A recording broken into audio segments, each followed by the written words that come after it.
নিন্দুকেরা অনেক কিছুই বলে। আমার দলের মধ্যেও আমার প্রচুর প্রতিদ্বন্দ্বী আছে।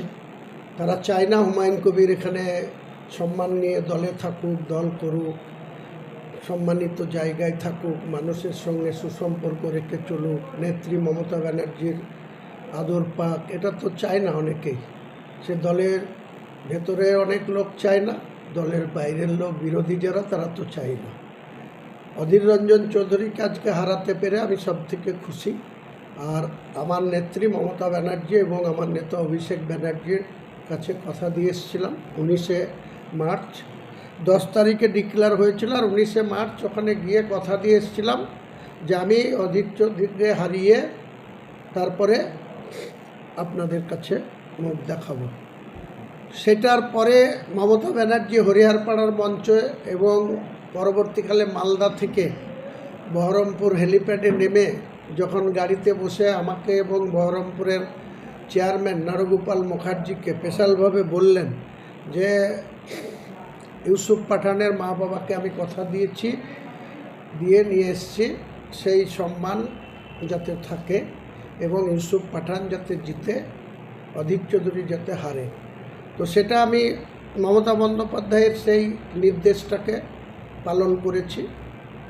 অনেক অসহযোগিতা, এমনকি প্রার্থী ইউসুফ পাঠানকে জেলার সভাপতি বা জেলার অন্যান্য নেতারা যারা পরিচালনা করেছে, তারা আমাদের এখানে প্রচারে পর্যন্ত দেয়নি, টাইম দেয়নি। একদিন দুপুরবেলায় 12টায় দিয়েছে, দুটোর মধ্যে দুপুরে যখন লোকজন থাকবে না তখন আবার নিয়ে চলে গেছে অন্য জায়গায়। তো এইরকম অসহযোগিতা করেছে, আমি সহ্য করেছি। আমি অনেক পোড় খাওয়া রাজনীতির লোক, কারণ 1982 সাল থেকে রাজনীতিটা করেছি, 30 বছর কংগ্রেস করেছি। তারপরে 2012 সালের 20শে নভেম্বর কংগ্রেসটা ছেড়ে তৃণমূলে জয়েন করেছিলাম। নেত্রী মমতা বন্দ্যোপাধ্যায় আমাকে স্নেহ করেন, আমাকে বকাঝকাও করেন, আমাকে অনেক কথা বলতে নিষেধ করেন, কম কথা বলতে বলেন। সেটা আমি মনে করি সোহাগ করার, শাসন করার অধিকার তারই থাকে যে সোহাগ করতে জানে।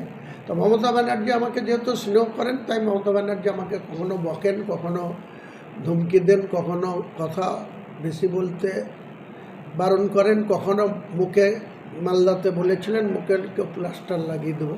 তো এসবগুলো আমি কিছু মনেই করি না। মমতা ব্যানার্জি আমার অভিভাবক, আমার নেত্রী, গুরুজন ব্যক্তির, দলের সর্বময় নেত্রী। তিনি যা খুশি বলতে পারেন, আমার কোনো দুঃখ হয় না। কিন্তু এখানকার কিছু ভুলফট নেতা আছে যারা দলের পোর্টফোলিও ব্যবহার করে এখানে তলে তলে অনেকের সাথে যোগাযোগ রাখে, অনেকের সাথে তাদের অনেক যোগাযোগ আছে, তার জন্য এই রেজাল্ট। আমি জোর গলায় বলছি যে এই মার্জিন আরও অনেক বাড়ত, 1.5-এর উপর ছাড়িয়ে যেত, 2ও হতে পারত।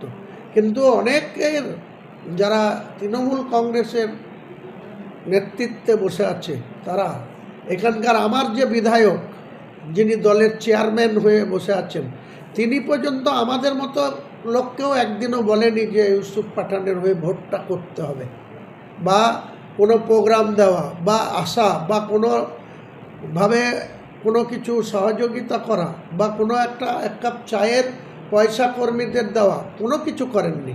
আমি আমার সাধ্য মতো নিজের যতটুকু পেরেছি কর্মীদের পাশে থেকে তাদের সহযোগিতা করে, তাদেরকে বিভিন্ন বুথে মুভমেন্ট করে, তাদের মানুষকে আমি স্যালুট জানাই, সম্মান জানাই।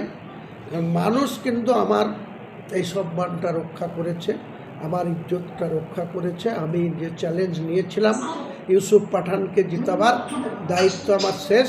মমতা ব্যানার্জির নেতৃত্বে তৃণমূল কংগ্রেসটা করব, অভিষেক ব্যানার্জিকে সেনাপতিত্ব মেনে করব। কিন্তু এখানকার ভুইফোড় যেসব নেতা যারা সকাল সন্ধ্যায় আলাদা আলাদা স্বরূপ ধরে, তাদের সঠিকভাবে যাতে মূল্যায়ন করে, এটা